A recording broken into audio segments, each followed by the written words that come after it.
Brethren, hello! Para aqueles de vocês que me conhecem, que eu suspeito que é a maioria da plateia que vê esse show aqui, né? E se você não for, bem-vindo aqui ao canal do Mr. Maia. Mas para aqueles de vocês que me conhecem, vocês sabem que é uma parte integral da nossa intenção, através desses vídeos, ser chatamente minuciosos para cobrir o máximo da informação sobre uma gramática possível para que não haja nenhuma dúvida. Isso faz com que às vezes falemos demais, mas tudo que nós falamos é porque nós queremos garantir que não há dúvida nenhuma. Eu sou muito fã de desconstruir regra de gramática em inglês. Meio doentilmente, eu admito. Alguns dias atrás, eu tive uma ideia sobre um vídeo que nós tínhamos feito há um bom tempo atrás, falando sobre a diferença entre as palavras if e whether. E algo novo veio em mente e, naturalmente, eu pensei que seria indispensável compartilhar essa nova informação que eu descobri com vocês. A informação é a seguinte: quando eu fiz o vídeo, eu pensava que a diferença entre if e whether, ou melhor, o desrespeito dessa diferença, falar if quando deveria ser a palavra whether a ser usada, cogitaria em um erro nível 1 ou nível 2, quando na real não. A diferença entre if e whether cogita em um erro nível 5. Então é importante que vocês saibam como usá-la e o que aconteceria em alguns casos se vocês falassem ela errado. Esse vídeo vai ser gigante. Eu quero tratar sobre quais são as diferenças entre os erros de 1 a 5, para quem não conhece, não viu o vídeo velho. Depois eu quero falar sobre por que if e whether vai ser um nível 5. E depois eu queria falar sobre algo bem interessante que esse relato de if e whether abre. Sobre quando que você deveria respeitar e ignorar uma regra de um livro que a sociedade já ignorou. Eu falo muito sobre a evolução de regras. A ideia de que se todo mundo fala diferente de como o livro diz, o livro não é mais relevante. Mas se como todo mundo fala resultar em um erro nível 5, é relevante ainda. Eu quero falar sobre então os 5 erros novamente. Here we go.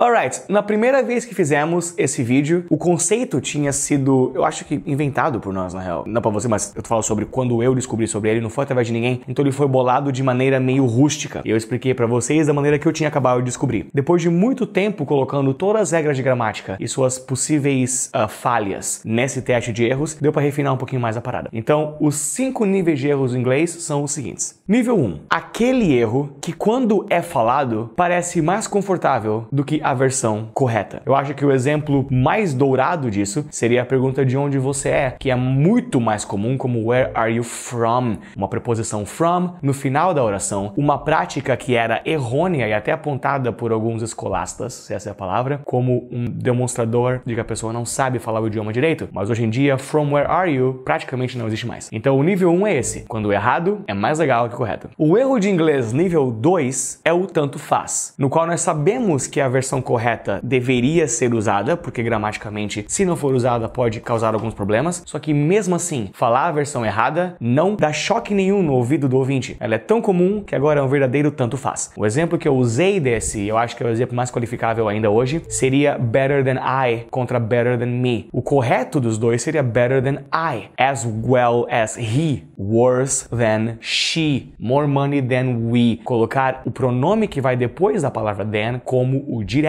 como o cara que faz a ação. O motivo que isso está correto é que se você for continuar a frase, só é possível se você falar o I como I no final. Digamos que eu fale, você joga futebol melhor do que eu. Seria you play soccer better than I. Agora, se você quisesse continuar essa frase com a ação, seria você joga futebol melhor do que eu jogo. E em inglês, se você fizer essa construção com a palavra me, fica impossível. You play soccer better than me play. Logo, o correto é you play soccer better than I. Porque caso você queira falar o play depois, agora você pode. Mas pessoas falam better than me o tempo todo e ninguém se importa. Esse é um erro nível 2 de inglês. Erro nível 3, ao meu ver, né, eu fiz a tabela, então. Erro nível 3 constitui aquelas coisas que estão claramente erradas e não é falada por todo mundo, mas é a maneira mais popular de falar esta coisa dentro da sociedade na qual ela é falada. Então, já que estão falando lá, você entende. Dois exemplos disso é que em alguns lugares dos Estados Unidos, acho que é na área de Boston, falar a palavra you no plural como vocês acabou evoluindo e talvez morreu isso, mas por um tempo foi, ou talvez ainda é, use. Y-O-U-S-E, uma maneira diferenciadora entre você e vocês que eles inventaram, que é errado, não existe essa palavra, mas entre eles pode. Outro exemplo é a palavra ain't, A-I-N-T, que começou muito em áreas urbanas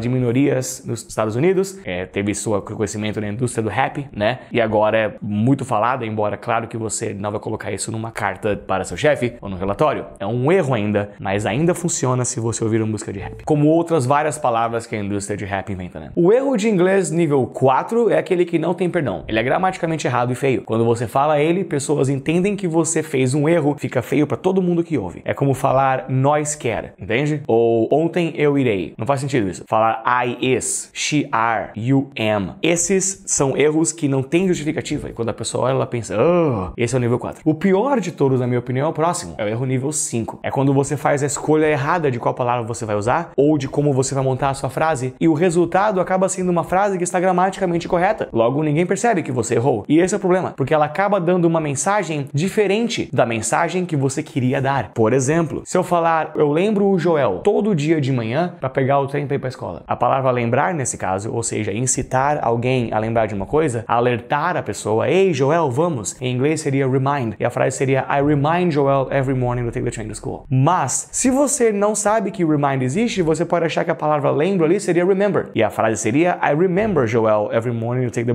train to school. Uma frase que irrefutavelmente significa que para que você pegue o trem para a escola, todo dia de manhã, tu se lembra do Joel. Sei lá, talvez você tenha um trauma de trens e o Joel foi o seu namorado e ele ajudou você a superar isso. Vocês terminaram e agora você só consegue entrar se você pensar nele. Pode parecer que não faz sentido, mas a palavra remember só significa isso. E é isso que pessoas vão automaticamente pensar se você errar remember ao invés de remind. Esse é o erro nível 5. Então agora você sabe.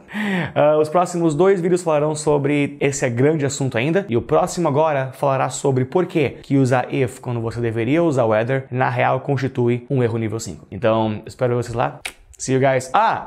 Se quiserem ter aula em particular comigo, através do Skype, mandem mensagem para facebook.com/thismrmaiapage. Se tiverem ter aula com o nosso curso online, semigo, olhem em mrmaia.com.br, tem todos os capítulos lá, o site corrige suas próprias respostas, então você trabalha com ele na sua velocidade, está muito massa, capítulos 1 e 2 são grátis, deem uma olhada lá. E se quiserem sugerir um tema para vídeo, comentário aqui embaixo, né, no YouTube ou no Facebook, onde você estiver vendo isso. Mais uma coisa, eu tenho um projeto de música, tá? Pessoas me perguntaram do Mr. Maia, eu não queria misturar as duas e ainda não quero, mas vocês estão conosco há tantos anos e seria talvez grosseiro não falar. Então aqui está, facebook.com/cigarra-music, o animal cigarra depois music em inglês, ou youtube.com/c/cigarra, sem music dessa vez, é eu, tá? Então são as músicas que eu tô fazendo sozinho, talvez você goste, talvez não, talvez você nem queira ouvir isso aqui nesse vídeo, I don't know, mas tá aí.